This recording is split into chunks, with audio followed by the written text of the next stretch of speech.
Desk is ready? Yes. How did you translate it? The speech is just very well. So I reported from some, I received a letter from some African country, Francophone I mean, and they said the speeches were very well translated. MashaAllah. You did it, huh? Naveed also helped me. Naveed also helped you, that's right. So both did well. Mubarakho. How do you say Mubarakho in French? Félicitations. Huh? Félicitations. Félicitations. Merci. Félicitations. Please start. Oui. Donc, أعوذ بالله من الشيطان الرجيم بسم الله الرحمن الرحيم. Assalamu alaikum wa rahmatullahi wa barakatuh. Nous sommes très heureux de vous rencontrer encore une fois dans cette émission qui s'appelle Rencontre avec les francophones. Nous allons procéder donc aux questions, avec les questions. Et la première personne à poser la question se trouve à ma droite. Assalamu alaikum, Hazur. Je m'appelle Ali Akbar Rajabali et ma première question est, voici ma première question. Pakistan aura 50 ans, un demi-siècle en 2 semaines. Hazur, pensez-vous que ce temps qu'il accorde égalité et responsabilité à tous ses citoyens? In about 2 weeks' time, Pakistan will be 50 years old. Do you think that Pakistan will, after this event, will start giving equality and start showing some responsibility within its I don't see the connection between the 50-year age and all this big change in Pakistan. Pakistan has taken 50 years and still it didn't think of equality and everything. In fact, Pakistan started moving away from equality and justice.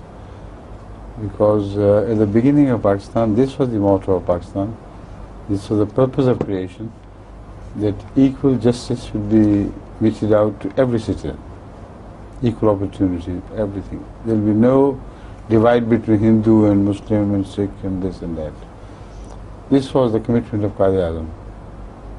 After 50 years or above 50 years, what do we see today? So I don't see any relation between the question. The question is invalid. Sa Sainteté le Calife dit que le Pakistan donc aura 50 ans bientôt.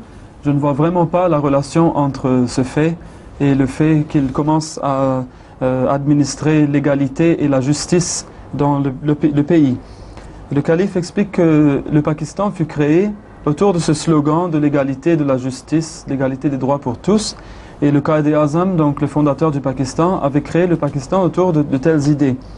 Depuis 50 ans, le Pakistan ne pense plus à la justice ou à l'égalité. Donc le Calife dit, pour moi, selon moi, la question n'est pas valable. Cela n'a aucune relation donc, entre ces deux choses. S'il vous plaît. Assalamu alaikum. Je m'appelle Ali Djani Saïdi. Je viens de Kinshasa, la République démocratique du Congo, ex-Zaïre. J'ai des questions. La première est la suivante. Selon le Saint-Coran, une femme divorcée ou veuve doit observer un délai de 4 mois et 10 jours pour des raisons de grossesse. Vu le développement de la science, à l'aide des appareils, 3 jours suffiraient pour tester la grossesse. Comment peut-on encore appliquer cette loi? The question is for Mr. Saidi Alijani, who's Naib Amir of the ex-Zaire, the Jamaat of ex-Zaire Congo. You're Naib Amir. Very good. Khalid est très content. And he said that my question is that according to the Holy Quran, a widow or a divorcee must observe a period of 4 months before she can remarry. But he said now science can show within maybe 3 days if the woman is pregnant or not. So how do we correlate these two things? We can correlate these two things because the Quran never said it is because of pregnancy. Quran never related it. Or the Quran might have been outdated. So it's the beauty of the Quran. It's for the reader to think, to imagine what may have been the reason. But there may be more than one reason, in fact. Social reasons and other factors. So, as such, whatever scientific change is brought about, it does not influence the Quranic teachings. Sa sainteté le calife dit que en fait le Coran n'a pas donné la raison comme étant la raison de la grossesse pour avoir fixé cette limite de 4 mois. Les lecteurs peuvent deviner ou déduire eux-mêmes donc les raisons qui peuvent être de nature sociale ou autre. Donc c'est cela la beauté du Saint-Coran. Il n'a pas donc fixé cela, car s'il l'avait fixé, il aurait été alors un livre dépassé dans le temps. Donc il n'y a pas de conflit avec les découvertes scientifiques récentes, et donc on n'a pas de raison donc de penser qu'il y a une divergence entre ces deux choses.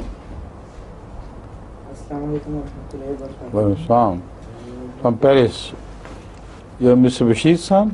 Right. Je m'appelle Bachir Bilal, je viens de France, du Blanc-Ménil plus précisément. J'ai une question qui provient du Zaïre. Est-ce que le Saint-Coran s'applique-t-il dans la vie future? The question is from Mr. Bilal Bashir, son of Mr. Bashir Awan in Paris, France. And the question he's presenting comes from the Zaire, or the ex-Zaire, Congo now, Kinshasa. The question is, does the Holy Quran apply to the next world as well? Will we be still using the Holy Quran in the next world? Which next world? The world in the afterlife.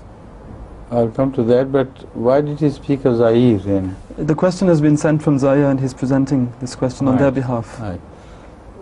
What is Zaire called nowadays, officially? Congo. They've gone back to the old... Yes, the Democratic Republic of Congo. Right, yes. That's good.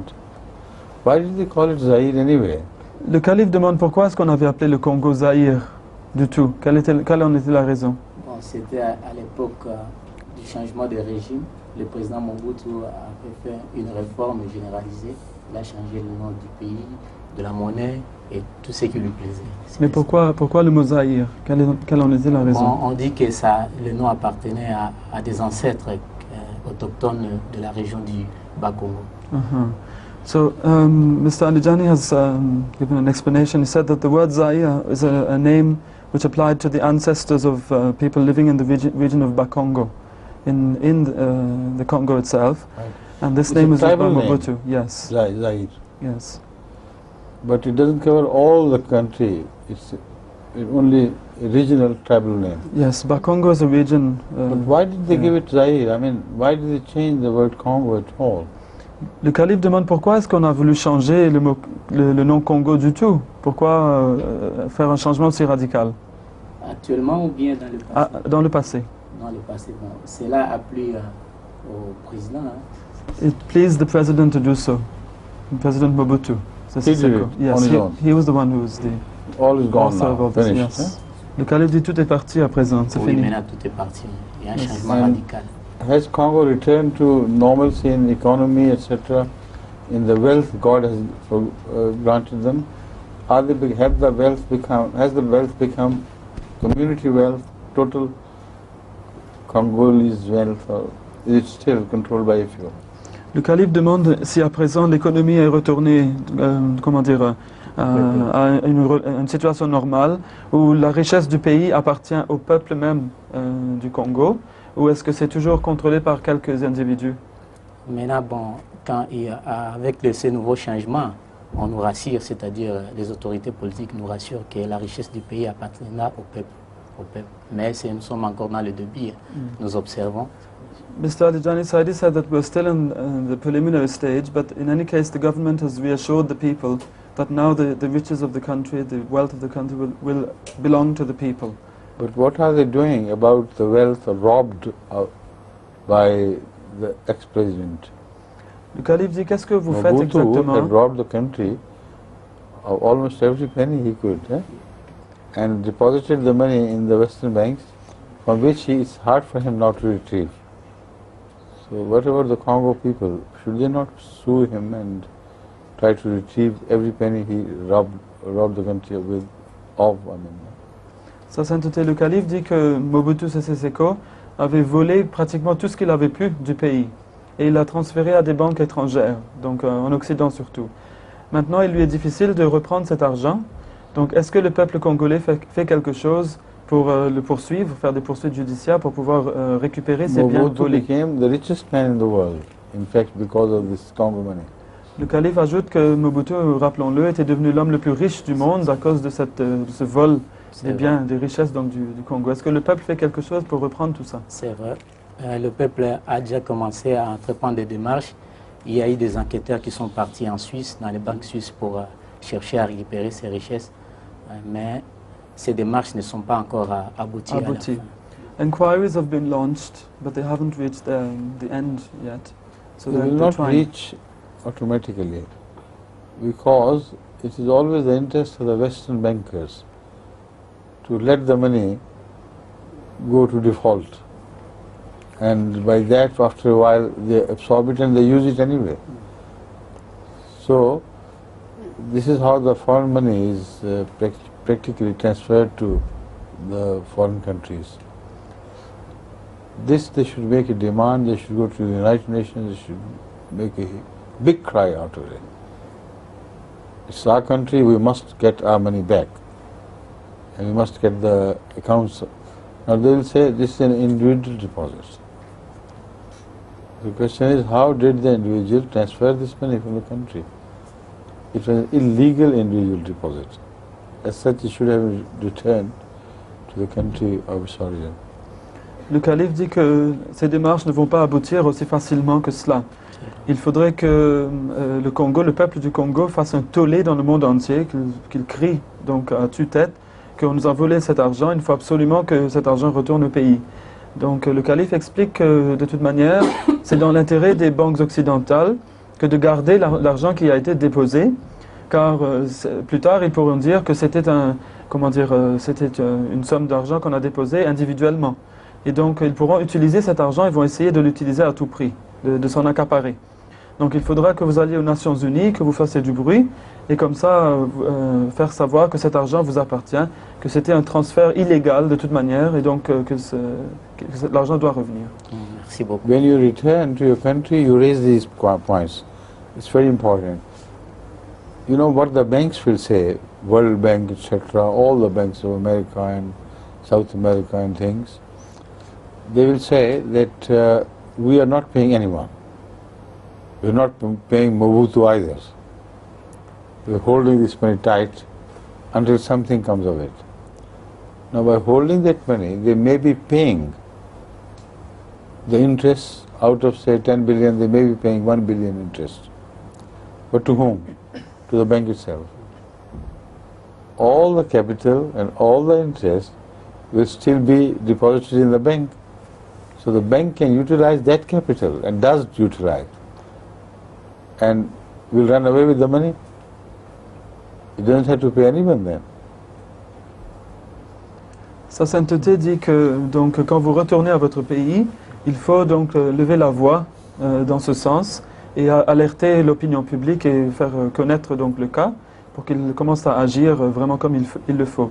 Mais il faut se souvenir d'un fait, dit sa sainteté, que les différentes banques, la Banque mondiale et d'autres banques encore pourraient dire que donc, vous n'avez pas le droit de prendre ceci, nous n'allons pas donner cet argent ni au propriétaire qui l'a déposé, ni au peuple du Congo, nous allons le geler. Et pendant ce temps, les intérêts qu'ils vont faire sur le capital qui a été déposé va rester à la banque et la banque va l'utiliser. Donc le peuple du Congo va être privé de cet intérêt aussi. Donc il faut que vous souleviez la voix pour récupérer tout cela au plus vite. Oui, merci, j'essaierai de faire le mieux. So thank you, I'll try my best. Yes. Now I come to the question. The Quran addresses human beings. And human beings living on earth, they have their special requirements, special obligations, etc. to each other and to the other in the world. They have a specific animal life, which can be defined as such.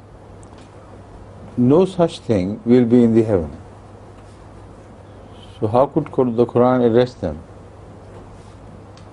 They won't have the same bodies. There will be no women with menstruation, leaving namaz for a period of time, and no washrooms and this and that. So how can the Quranic application apply to a situation which does not exist? So the Quran is here for this world. For there is the word of God. What is the unique thing about the Quran? It is the word of God. Word of God as applied to a certain situation. in that sense, the word of God there in the hereafter would replace the Quran, and it will still be the word of God which will rule that life after death. Sa sainteté, le calife, nous dit que le Saint-Coran s'adresse donc aux êtres humains sur terre. Et les êtres humains ont des besoins et des obligations les uns envers les autres. Et les êtres humains ont une vie animale spécifique que l'on pourrait bien sûr définir. Bien sûr, dans l'au-delà, dans l'autre vie, il n'y aura aucune chose de similaire. Par exemple, au paradis, on n'aura plus les corps qu'on a ici sur terre. Et nous n'aurons plus de restrictions, par exemple, sur les dames concernant les prières, etc. Donc le Coran est unique dans le sens qu'il est la parole même de Dieu, la parole qui s'adresse à une certaine situation sur la terre. Dans l'au-delà, il y aura aussi la parole de Dieu, mais cette parole de Dieu s'appliquera alors aux situations différentes qui se trouveront dans la vie donc, du futur, après la mort. Still, the Quran will be partially applicable there, in the sense that it will be according to the Quran that people will be judged. So it will be a book of judgment. As such, it will remain applicable. But until the judgment is over, only till that time it will be applicable. Secondly, the Quran contains some mention of the attributes of Allah, and speaks of the attributes of Allah which are infinitesimal and infinite. They can't be divided, they can't be enlarged upon, they remain independent as such, and they transcend time. So those attributes of the Quran, although they will not be referred to as the Quranic teaching, but they are permanent and eternal, they will remain as such. So the word of God will continue, and part of that will be what is mentioned in the Quran. Sa sainteté, le calife poursuit en disant que le Saint-Coran sera en partie applicable en tout cas, car ça sera selon le Saint-Coran que les gens seront jugés dans l'au-delà.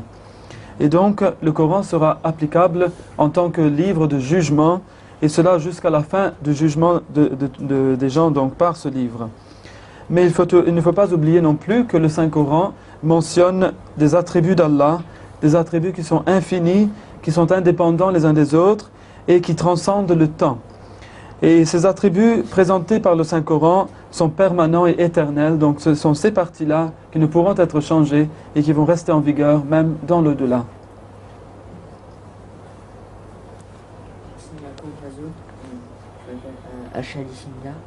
Je viens de France. Alors, ma question Have you introduced yourself? Yes. French, eh? Yes. Has he told us that he is son of Nazira from Mauritius? No, he hasn't. No, you see, he has not introduced himself. Il faut bien t'introduire en disant tu es le fils de qui? je suis le fils Your de- mother is more famous than your father. The France Jamaat knows your mother, and you knows your father through your mother. So tell the world that you are son of Nazira Begum, who happens to be the wife of so and so, right? Le calife dit que le monde entier connaît plus ta maman que ton papa et connaît ton papa à travers ta maman parce qu'elle est très connue. Donc il faut dire que tu es le fils donc, de Madame Nazira Simdar, que ton papa... Like Ibn Maryam, you know. Tu es comme Ibn Maryam, donc on connaît Jésus par sa mère. Hein? I think Okay. I've said it all now. Oh, all right, please. La question. Ma Continue. question est, à l'école on nous apprend que l'islam a été imposé sur différents peuples. Est-ce vrai? Sinon, comment ces peuples ont-ils connu l'islam?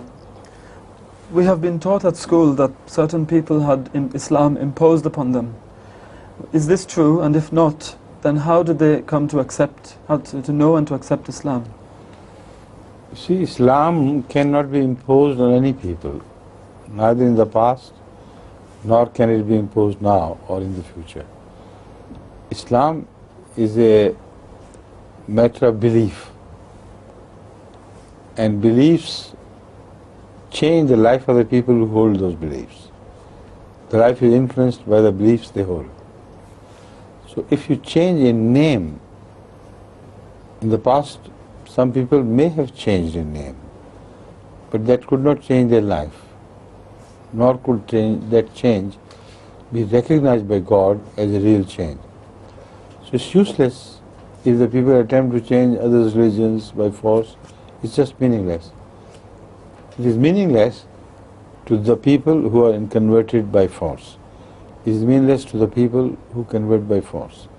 But after a while, after some generations living in that religion, ultimately some of the future generations may genuinely read that religion and become convinced.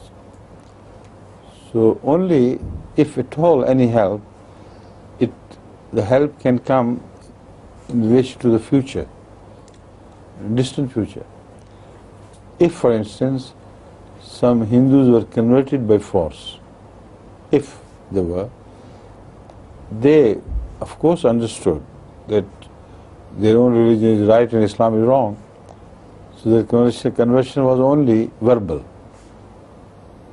They might have started saying prayer under pressure, but that didn't mean anything.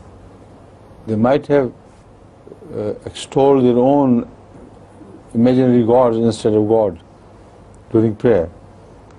So this is the forced conversion which some people allege has been occurring in history.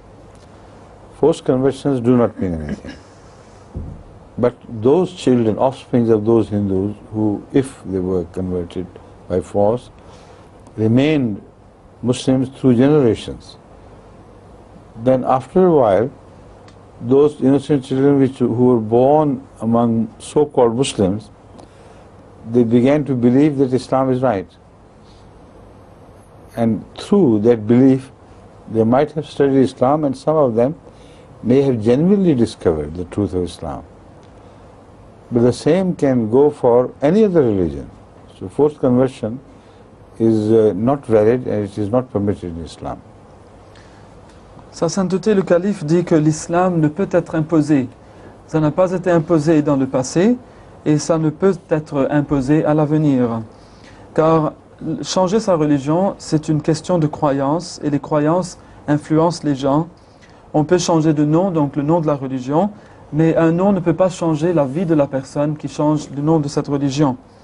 Il est inutile que les gens essayent de changer la religion des autres par la force, car cela n'aura aucun sens alors pour ceux qui donc exercent cette pression sur les autres, et non plus pour ceux qui subissent cette pression. Mais il se peut que si des peuples ont été obligés d'accepter une religion quelconque, qu'après quelque temps, les générations qui les suivent, leurs enfants innocents, etc., à l'avenir, acceptent réellement la religion puisqu'ils trouvent que cette religion est vraie. Par exemple, le calife cite le cas de certains hindous qui peut-être ont été convertis par la force en Inde, donc à l'islam. Ce n'était qu'une conversion verbale puisqu'ils n'y croyaient pas vraiment. Et ils ont peut-être fait la prière sous la pression, une pression quelconque, une contrainte quelconque, mais ils ont peut-être continué à penser à leurs dieux imaginaires, leurs idoles, etc., pendant qu'ils faisaient la salat islamique.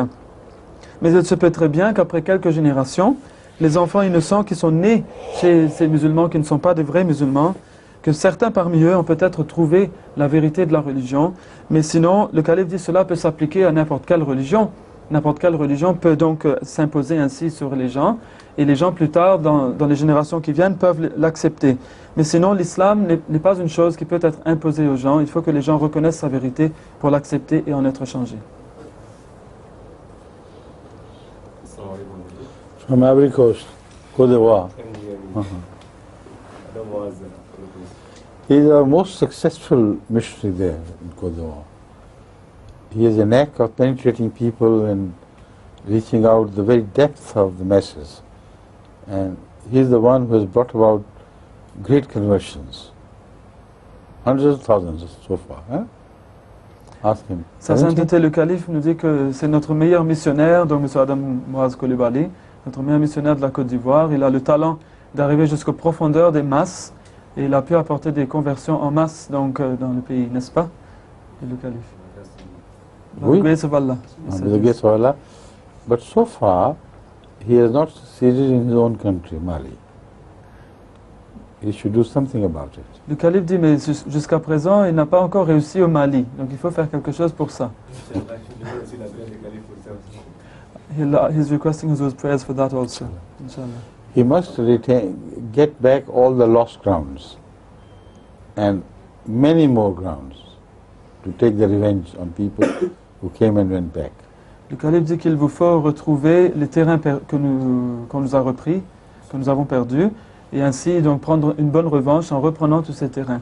Donc dans l'Ahmadiyya. And Allah has given him mind to plan and resolution to work. And trust in Allah. Inshallah, all these qualities will bring about a revolution in Mali as well. Le calife dit que Allah vous a donné un esprit qui sait bien planifier les choses, et vous avez, comment dire, le talent donc d'amener toutes ces choses ensemble, et vous avez aussi la confiance en Allah. Donc toutes ces choses ensemble vont, Inch'Allah, être combinées pour vous donner la victoire là-bas. Inch'Allah. Right. Another question. La question à présent. La question? La question. Feminine? Yes, it's right. Yes. Ma question est celle-ci. Selon les versets coraniques, quels sont les prophètes d'Afrique noire et pourquoi ils sont moins connus? So the question is that according to the verse in the Holy Quran, وَإِن مِّنْ أُمَّةٍ إِلَّا خَلَا فِيهَا نَذِيرٌ, who were the prophets of Black Africa and why are they less known to people? I have studied the literature on this, and I discovered that those old prophets left a heritage for the people which unfortunately was converted into witch doctorism and magic, etc. But when you penetrate deep into the older prophet's life in Africa, I'm leaving Islam out, talking of Africa before Islam. The scholars have discovered that all African tribes believed in one God. And from that, the concept of angels was born, naturally so. And those people who were actually godly people, later on they were converted into heroes. And they were attributed the same property, same qualities or attributes as were attributed to angels and other godly figures. So researchers have gone into it and have found out that with the passage of time, the image of God or the images of God which they held to be correct, to be true, were gradually receded into background and were almost obliterated. Now, I have read some books on this, and if he wants, he can find out from their librarians, and he can make the study himself. And from that, I draw his attention to the fact that from that study, he should write small essays and articles in review, so that this evidence is recorded. I can't recall all the books which I have read in the past, and that is why it becomes very difficult sometimes for me to find a reference to what I have read somewhere. But he can start anew, and I hope inshallah he, along with some scholars in Africa, he can prepare some Ahmadi intelligent, knowledgeable youth to pursue this topic. This is very important, and the research cell should start working in Africa on not on every country, but on every tribe. The research should begin with rehabilitating the map of Africa before it was colonized. You should realize that for our research work, regional and country-wise references will not work. There were some people who were spread across many so-called geographical barriers which you find today. But in the olden times, they occupied the whole area as their own. They were the masters of the land. So what the British did together with the European communities which gathered at Belgium to decide the issue of how the territories will be carved out. They, I think in 1922, they came to a definite decision as to how they should be carved out and how European countries should not interfere with each other. So a new map of Africa is drawn, which is not the real map of Africa of old. So the research workers, if they want to find out the reference to the olden gods, I mean gods, because to get presently you'll only find mention of not a god but gods.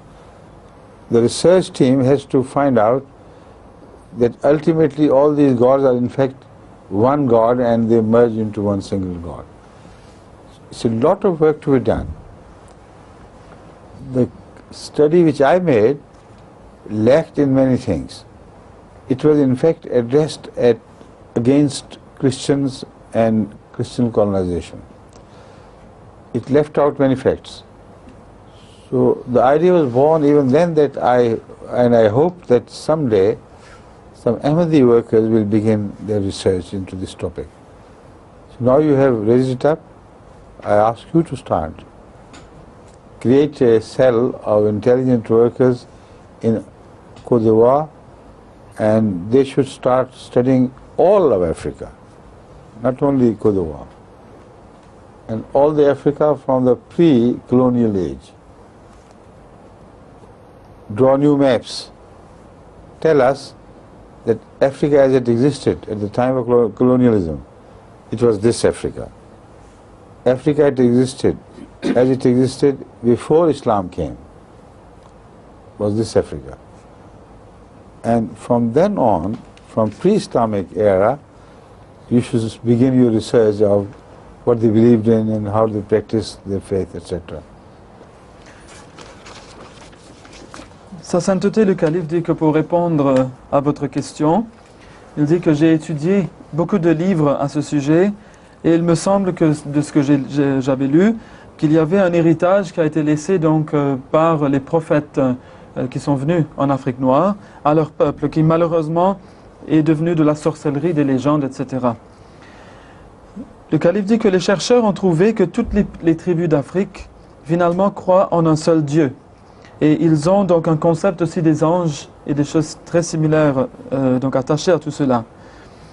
Il est dommage que les personnalités donc saintes et prophètes, etc., aient été convertis en anges. On leur a prêté donc des qualités similaires à des êtres divins.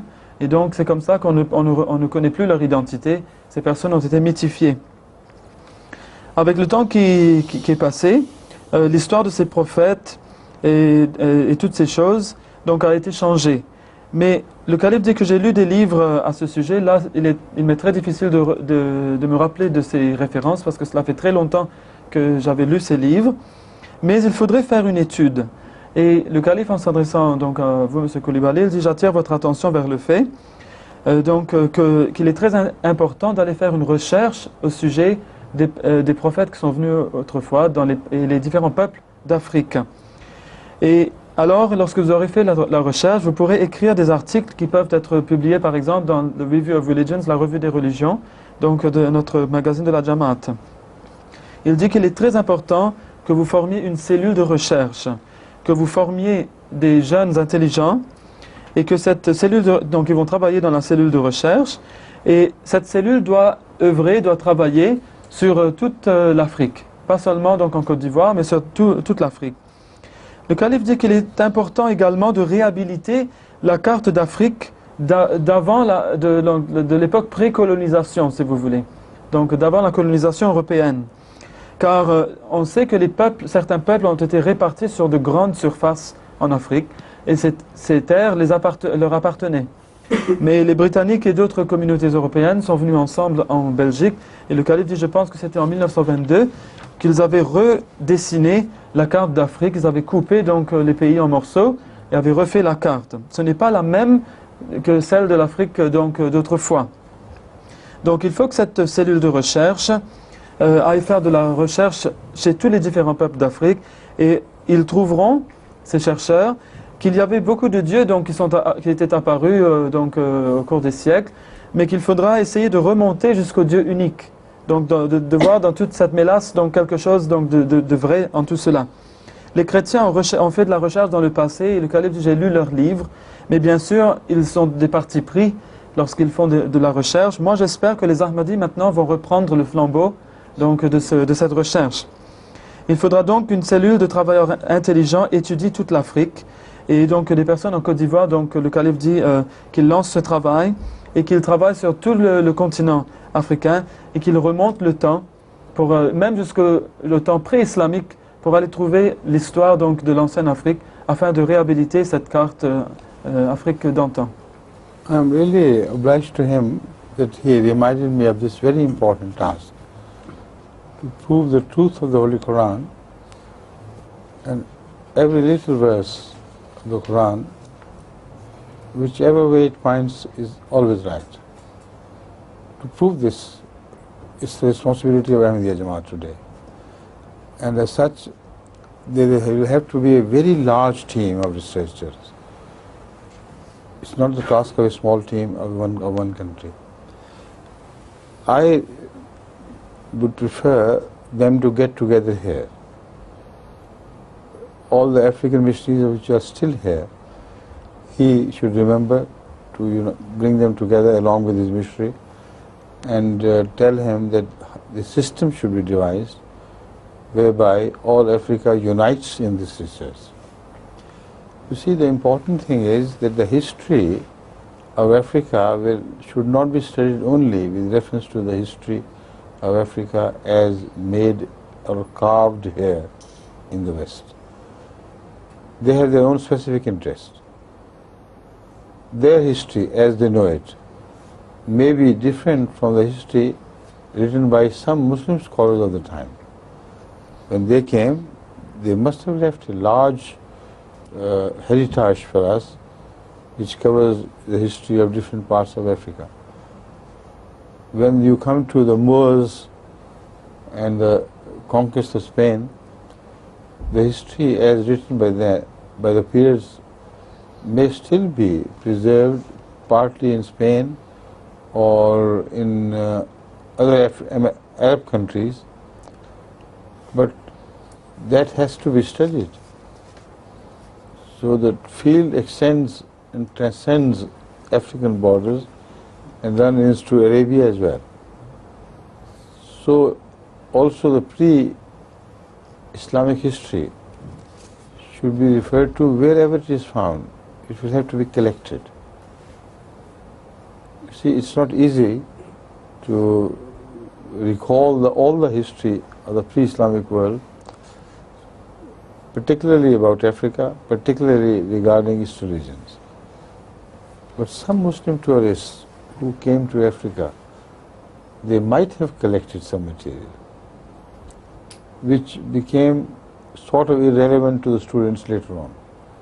We thought it's just one reflection. But for our purpose, it's very important. What pagan Africa they found when they came? What were the gods, if any? What were the practices? And so on and so forth. So all this material has to be studied, and it's a matter of many years' work, concerted work which is carried out in all African countries, but it's collected. The outcome is collected somewhere, and it is studied from the point of view of collating the material. So inshallah, if they do it here now, I would love them to send whatever they researched into or whatever conclusions they drew from time to time to me. So I'll be able to cast a glance, like a flying glance over the territories. So inshallah, I'll be able to help them build the future research program. Inch'Allah.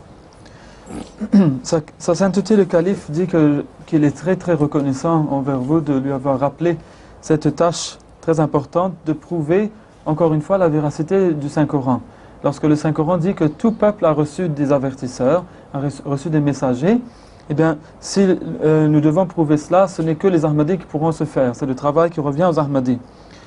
Le calife dit que, donc, j'aimerais que, dès maintenant que vous sachiez qu'il est vrai qu'il faut que cette information soit collectée dans un point quelque part en Afrique, mais que ce n'est pas un travail qu'un seul pays d'Afrique pourra faire. Il faudra que toute l'Afrique francophone dans l'Ahmadiyya participe à ce travail et qu'ils collaborent les uns avec les autres pour retrouver donc les données nécessaires à ce sujet. Et le calife dit que l'histoire, la véritable de l'Afrique, donc selon la perspective africaine même, est très différente de celle comme présentée par l'Occident d'aujourd'hui. Et le calife dit, il a illustré en présentant l'histoire des morts par exemple, qu'on peut encore retrouver des fragments de cette histoire répartis en Espagne, donc une petite partie en Espagne, mais beaucoup aussi dans les pays arabes. Cela donc demandera une étude qui transcende les frontières donc de l'Espagne pour aller trouver ces choses aussi dans les pays arabes. De même, l'histoire de l'Afrique va certainement transcender les frontières, les bornes de l'Afrique. Et il faudra peut-être aller chercher chez ces visiteurs du passé, d'un très lointain passé, qui étaient venus donc visiter les différents pays d'Afrique et qui ont pris des notes de comment ils ont vu le peuple, quels étaient les dieux qu'ils adoraient, comment ils vivaient. Et tout cela a été mis au placard, pour ainsi dire. Personne n'a trouvé intéressant. Il faudra qu'on aille repêcher tout cela, car cela nous sera de grande utilité donc, pour connaître l'histoire du passé. Ce ne sera pas une chose facile que de remonter l'histoire de l'Afrique ancienne. Mais donc le témoignage de ces visiteurs va nous aider pour cela. Et cette recherche va prendre certainement plusieurs années, dit le calife. Et il faudra donc que toute cette information soit donc, collectée, soit récoltée sur toute la surface de l'Afrique, mais que ça soit envoyé à un centre quelque part. Donc le calife dit que j'aimerais que maintenant, puisque vous êtes tous ici à Londres, que vous vous réunissiez avec vos missionnaires de vos différents pays et que vous lanciez ce travail, que vous fassiez un travail organisé. Et le calife dit alors, lorsque vous aurez lancé le travail de donc vos cellules de recherche chez vous, que vous m'envoyez constamment les découvertes que vous allez faire. Et alors moi, le calife dit, je vais planer donc de mon regard dessus et je pourrai vous guider et vous aider à avancer dans ce travail très important. Another very important thing which is related to this issue is archaeology of Africa. We must find some archaeological finds to help us draw the image of the olden days, the ancient times. We should remember one thing, that Africa has to be the oldest continent which gave birth to civilization. And this is what the African scholars themselves completely forget. The fact is that the first man that was ever born, or the first woman, which is Homo sapien, which was ever born, was born in Africa. And from then, according to the Holy Quran, humankind spread to all the countries of the world. It is impossible for us not to discover there the language, the olden language which was first granted to man to have its traces left in Africa. Relationship of African languages with Arabic. The older you go to the languages, closer should be the relationship. This is not to be confused with the influence of Arabic during post-Islamic period. The influence of Arabic in post-Islamic period is found in northern Africa mostly, but it started penetrating southwards. But I am talking of the Congo. Congo is not the country which received any Arab influence. So he happens to belong to that country. I mean, that area where he belongs. But both these together are French-speaking people. And their areas, his area is influenced by Islam, but his area is not. So a research work can be done in Congo as well. What are the old Congolese languages? I'm not talking of Congo after Belgium. Forget about that. Let's go far back into the Congo and study what archaeological finds are still available and traceable, and to what conclusion do they lead. So it's very important that this subject should be related with archaeology. One thing which will be surprising would be that in all the countries of the world you find some temples, some areas of worship, places of worship. But in pre-Islamic Africa you don't find any temples to have been built there which are handed down to us. The mosques began to be built with the coming of the building of the house of God at Mecca. So previously it's apparent that there were no temples built in the pre-Islamic civilization of Africa. And temples generally indicate idolatry. So the lack is good. The lack would lead to the same conclusion which I am drawing, that pre-Islamic Africa must have been Unitarian Africa. And what sort of worship they did has to be studied from their old pictures and images in the caves. Because as man emerged as Homo sapien, he began his life in caves. So the archaeology of caves is the one which I draw their attention to. It must be studied anew by Ahmadi scholars, and if there are any scholars in the universities, there would be many, they should take up archaeology, and with this purpose which I am telling, they should revisit the caves of Africa, oldest caves, and the drawings on the caves, and what sort of life they depict, and so on and so forth. Similarly, many other areas will come to be discovered, of which I can't think now because I don't have the whole data before me. But I'm thinking on the lines on which they can develop their research work, and Africa will not lag behind other countries when I mention them in my speeches in Jalsa, that they have done this research and that research. I hope from next year, African research should also be mentioned in my speeches. This can be possible if you have a meeting of all the Africans. He himself won't be able to do it. You can. You have this video played before all the Africans who are here now. They should listen to it themselves and then start organizing them, and let me know if you can finally have one center to organize, to look after everything. Inshallah, from then on we'll be able to look forward to the future. Sa Sainteté le Calife dit que une chose très importante que je n'avais pas encore mentionnée, c'était l'archéologie en Afrique. Il nous faut absolument trouver des indices archéologiques en Afrique, et c'est le continent, il faut donc le rappeler, qui est le berceau de la toute première civilisation humaine sur notre planète. Et il faut savoir aussi que le premier homme, qu'on a pu appeler donc Homo sapiens, est né en Afrique. Il nous est donc impossible de ne pas retrouver donc des indices de cet homme ancien et de son ancienne langue qu'il parlait.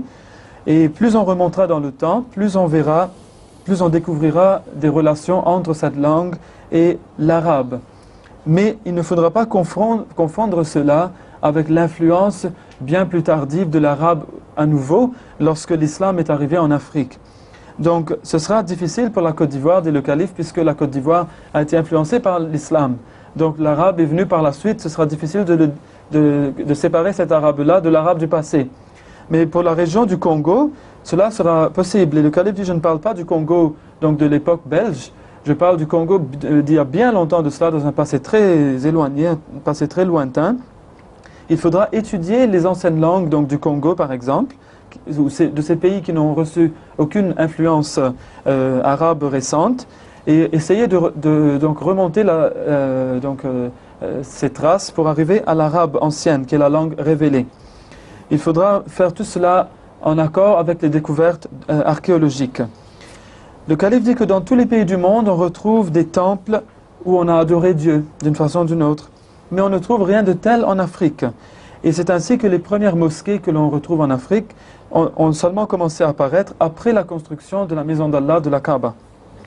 Mais le calife dit que cela est une bonne chose, car qui dit temple dit aussi idolâtrie. Donc comme nous pensons que les peuples anciens de l'Afrique, nous le pensons sincèrement, étaient des unicitaires, des unitariens qui croyaient dans l'unicité de Dieu, donc l'absence de temple indiquerait aussi ce fait. Donc il n'est pas mis des idoles dans un temple quelconque, c'est une bonne chose. Donc il faudra, dit le calife, j'attire votre attention donc vers l'étude des cavernes, parce que surtout ce sont les cavernes qui auraient été utilisées pour l'adoration de Dieu, et où les gens auraient laissé des traces, comme par exemple des peintures rupestres, etc. En étudiant ces choses, il sera possible de remonter la trace de l'histoire donc de l'Afrique.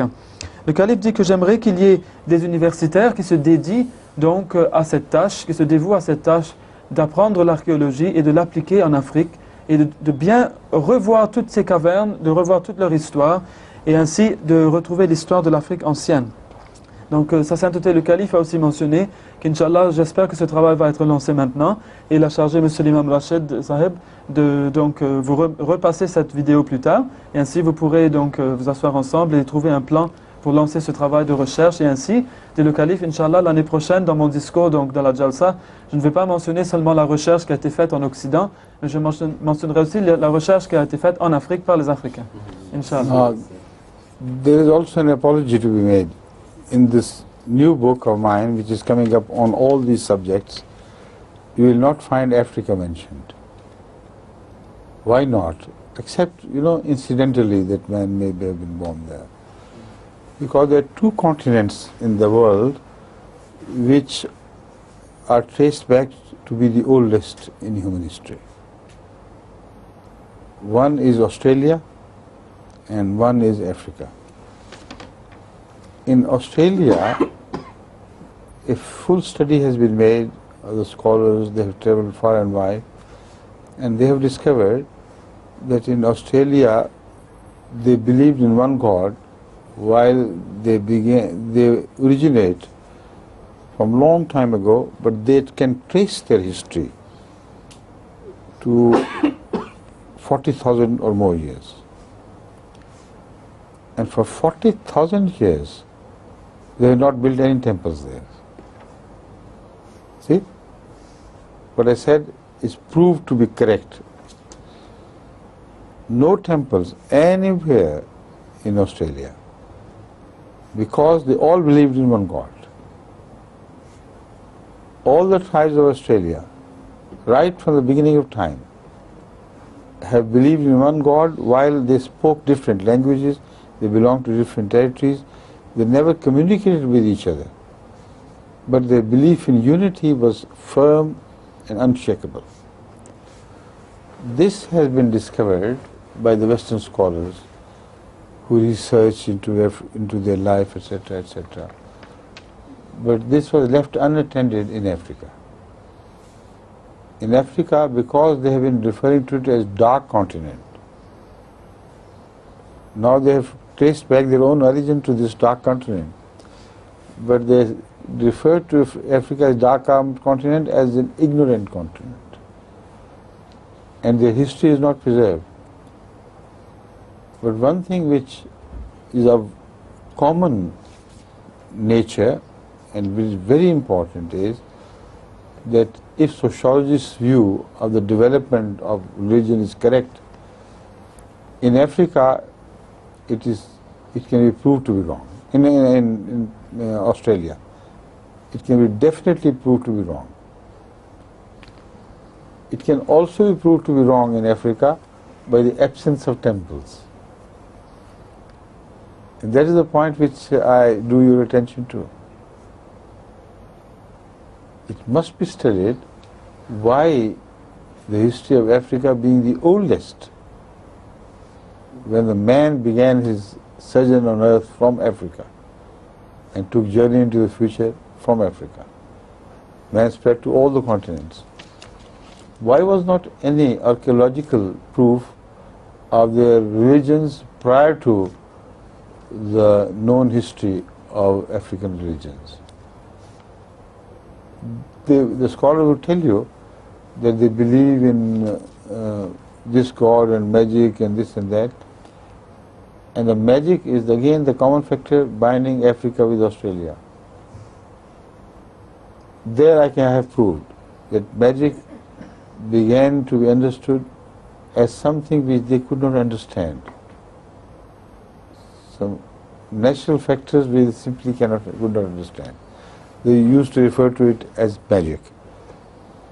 But in Africa, how was magic born, and why did not religion develop like the sociologists want us to believe in Africa itself? So the very interesting offshoots of the research, which I'm interested in, but I can't find time to research. So I hope this team will be brought into all these areas. Hundreds of Africans, if not thousands, and the youth from all the African countries who are educated, who are studying in colleges, universities, they should take it up and from time to time refer to me all the research finds. Sa Sainteté le Calife dit que je dois m'excuser d'une chose, c'est que le livre dont j'avais parlé pendant la conférence, mon livre qui va paraître bientôt, ne contient que très peu de mentions d'Afrique. Et c'est parce qu'il y a eu très peu de recherches sur l'Afrique qui a été faite jusqu'à présent, nous en savons très peu en fait. Les plus anciens continents habités sont l'Australie et l'Afrique étant vraiment la plus ancienne. Les chercheurs ont découvert qu'en Australie, on ne croit qu'en un seul Dieu à l'origine. Et alors que on sait que ces peuples étaient divisés, donc les aborigènes d'Australie, en différentes communautés, en parlant des langues tout à fait différentes, mais on a pu retracer leur histoire à 40 000 ans avant notre ère. Et on voit que ces peuples croyaient tous en un seul Dieu. Les chercheurs ne se sont pas adressés à l'Afrique. Ils ont toujours continué à dire que c'est le continent sombre, le continent de l'ignorance, même si à présent ils ont retracé leur propre origine, donc les Occidentaux ont retracé leur origine à l'Afrique. Donc le calife dit qu'on peut prouver que cette ignorance qui est accouplée avec l'idolâtrie, parce que l'idolâtrie c'est de l'ignorance, est tout à fait fausse. Elle n'a pas existé dans le passé de l'Afrique, tout comme en Australie. Et on peut prouver ce fait que tout comme en Australie, il n'y a pas de temple en Afrique. Il n'y a pas un seul temple qui a été retrouvé en Australie jusqu'à ce jour. Donc l'histoire de l'Australie et de l'Afrique sont similaires dans ce sens. Et donc cela prouve, encore une fois, dit le calife, que tout comme l'Australie, les peuples de l'Australie, les peuples d'Afrique étaient unicitaires dans leur religion. Le calife dit que l'Afrique c'est vraiment le continent le plus ancien. L'homme est sorti de l'Afrique et a voyagé vers tous les continents du monde.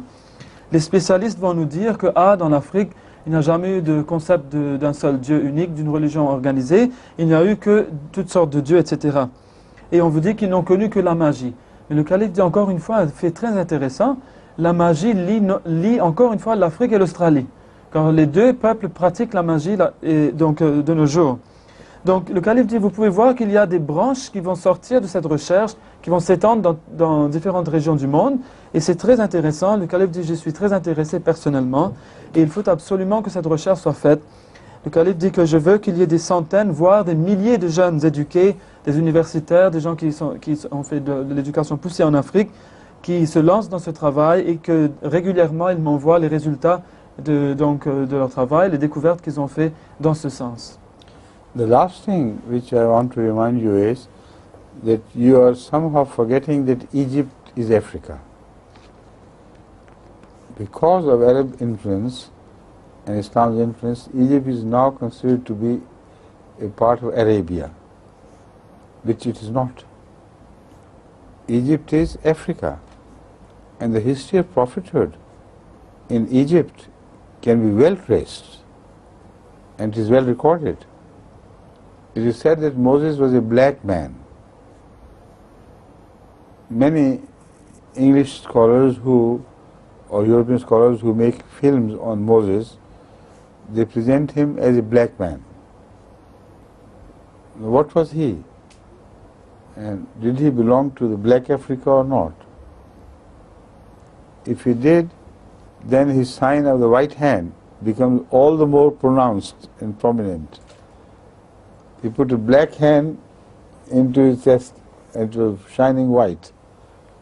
So they are very interesting areas of study, and do not forget that in Africa most certainly we have recorded history of prophethood in Egypt. So your concept of there being no prophets in Africa is definitely wrong. But it should be proved more with reference to other countries of Africa. Sa sainteté nous dit aussi qu'il y a une dernière chose que je voudrais vous rappeler, c'est qu'il ne faut pas oublier que l'Égypte, c'est aussi l'Afrique. On a tendance de nos jours à confondre l'Égypte avec l'Arabie, parce qu'il y a eu beaucoup d'influence donc arabe en Égypte. Mais l'Égypte, toutefois, est certainement une partie de l'Afrique. Et l'Égypte a l'avantage de posséder une histoire bien enregistrée, donc une histoire qui a été bien préservée. On dit par exemple, certains chercheurs occidentaux d'ailleurs disent que Moïse était un homme noir et qu'il appartenait à l'Afrique noire. Mais qu'il appartenait ou pas, on pourrait se demander par exemple que ce signe de la main qu'il met dans sa chemise, sur son aisselle, quand elle ressort blanche et resplendissante. Peut-être que ce signe est encore plus prononcé par le fait qu'il était un homme noir. Donc ce sont des choses très intéressantes, des indices qu'il nous faut donc suivre, essayer de trouver. Mais en tout cas, cette recherche ne pourra que prouver que le concept du manque de prophètes en Afrique noire est faux et qu'il y a certainement eu des prophètes qui ont visité l'Afrique noire. With that, I hope I have given you enough task, to follow and to pursue. And no time for your question, I'm sorry. We'll meet again, inshallah, and Allah bless you all. And I take leave of you. Assalamu alaikum wa rahmatullah. This meeting with them has been very useful because of this. Take care. Assalamu alaikum.